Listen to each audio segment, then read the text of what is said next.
Hello guys, welcome back to another video by Wiwiology. Di video ini, we will discuss about satu program yang kita butuhkan for our tutorial series, yaitu source control, dan gimana kita bisa setup source control untuk project-project kita di masa depan.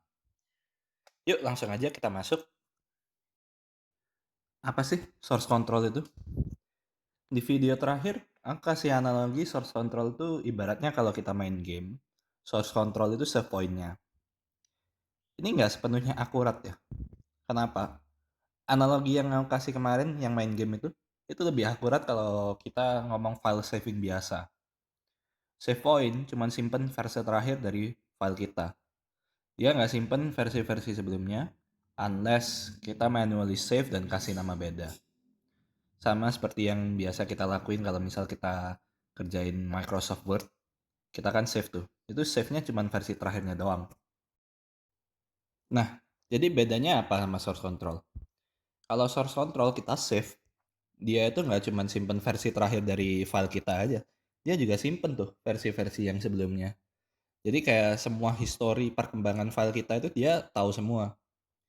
Nah, supaya lebih jelas lagi, ini aku ada gambar yang akan bantu kalian memahami source control itu kayak gimana cara kerjanya. Nah, di gambar yang pertama ini, kita lihat dulu proses kerja kita mengembangin code kalau kita pakai file saving biasa. Jadi kita develop code, kita save, kita tes, oke. Terus kita develop lagi, kita save, kita tes, oke. Develop lagi, save lagi, tes lagi, dan seterusnya sampai suatu saat di masa depan code kita itu rusak. Nah, dari gambar ini kita bisa lihat kalau file save biasa, kita nggak ada cara supaya kita bisa balik lagi ke versi yang sebelumnya. Karena file save biasa, dia cuma simpen versi terakhir dari file kita. Jadi solusi untuk benerin code kita apa? Cuman ada dua. Pertama, kalau kita Superman yang bisa langsung baca ratusan ribu baris code dan itu pun kita harus langsung mengerti yang mana yang salah, ya nggak mungkin ya. Atau kita itu pakai program namanya debugger. Debugger itu program khusus yang bisa jalankan sebagian dari code kita. Nah, tapi kalau kita nggak tahu dari awal kira-kira salahnya di mana, sama aja kita anggapannya jalanin debugger itu di seluruh program kita. Kalau ratusan ribu baris, kita pakai debugger ya sama aja lama banget. Nah, dari gambar tadi, kita bisa lihat ya, pusingnya kalau kita kerja pakai file saving biasa. Kalau sampai suatu saat code kita rusak, kita itu nggak bisa balik ke versi sebelumnya dan kita harus temuin the manual problemnya di mana. Nah, sekarang kita lihat keunggulan dari source control. Kita lihat lagi gambar. Nah, jadi kalau kita pakai source control, pertama kita develop code, kita save, kita tes, oke. Terus kita develop lagi. Nah, ini perbedaannya. Kalau tadi file saving biasa, dia nggak kasih jalan untuk kita bisa balik lagi. Kalau source control, dia kasih kayak jembatan gitu buat kita bisa balik lagi kalau suatu saat misal ada yang rusak. Nah, jadi kita lihat lagi nih.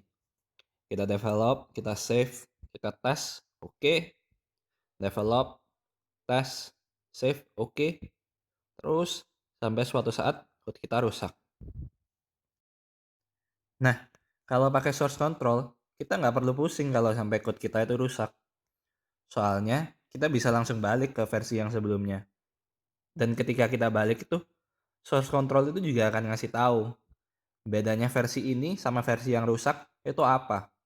Line mana yang diganti, file mana yang dihapus atau ditambahin.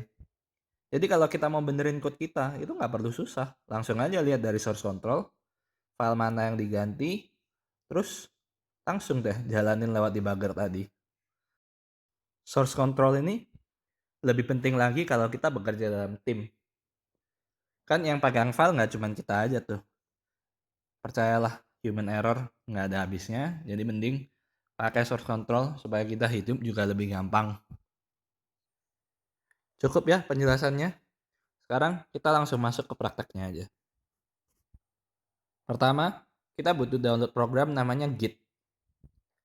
Langsung aja kalian masuk ke Google, terus ketik gitdownload.com. Terus kalau udah, itu yang paling pertama yang paling di atas, kalian klik. Udah muncul, kalian pilih OS kalian. Windows ya Windows, Mac OS, atau kalian yang mungkin pakai Linux. Kalau udah, kalian pastiin ya, Git ada di komputer kalian. Cara ceknya gimana? For Windows user, ketik aja Git di start menu. Kalau Mac atau Linux, ketik aja di terminal, buka terminal, ketik Git spasi minus version. Kalau keluar hasilnya ada Git version berapa, Git udah diinstal ke mesin kalian. Next, kita pakai GitHub. Ini kayak Google Drive, tapi untuk Git. Jadi Git tapi online. Langsung aja ketik di Google Search GitHub. Biasa link pertama kecuali kalian ada ads. Terus, untuk kalian yang nggak pernah punya account-nya, kalian sign up dulu. Sign up, bikin account.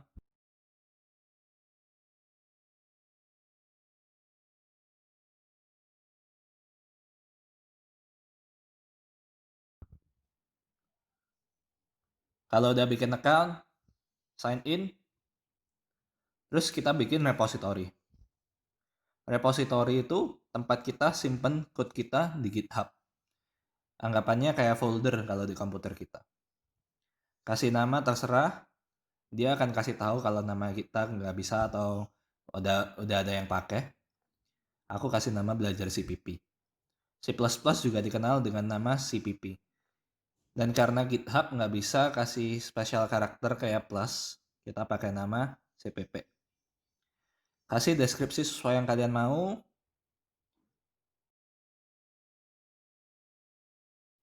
Terus pilih ya, public atau private. Bedanya, kalau public, semua orang bisa lihat repository kita. Tapi kita bisa milih siapa yang bisa contribute, siapa yang bisa kita kasih akses ke repository kita. Nah, kalau private, kita bisa pilih siapa yang contribute, dan kita juga bisa pilih siapa yang bisa lihat. Jadi nggak semua orang bisa lihat code kita. Terus yang initialize this repo with a readme ini centang ya. Ini akan memudahkan kita nanti untuk langsung download file-file kita. Terus kalau udah, klik create repository. Tunggu bentar. Selesai. Cukup sekian dari video ini. Kita udah berhasil setup Git dan sudah bikin GitHub. Next week, kita akan pakai GitHub yang kita bikin ini untuk kita setup semuanya. Terus next weeknya lagi, kita akan mulai lagi untuk coding. So stay tune. Next week kita akan ada 3 video yang akan menjelaskan setup semua programnya per OS. Okay, I'll see you on another video. Bye.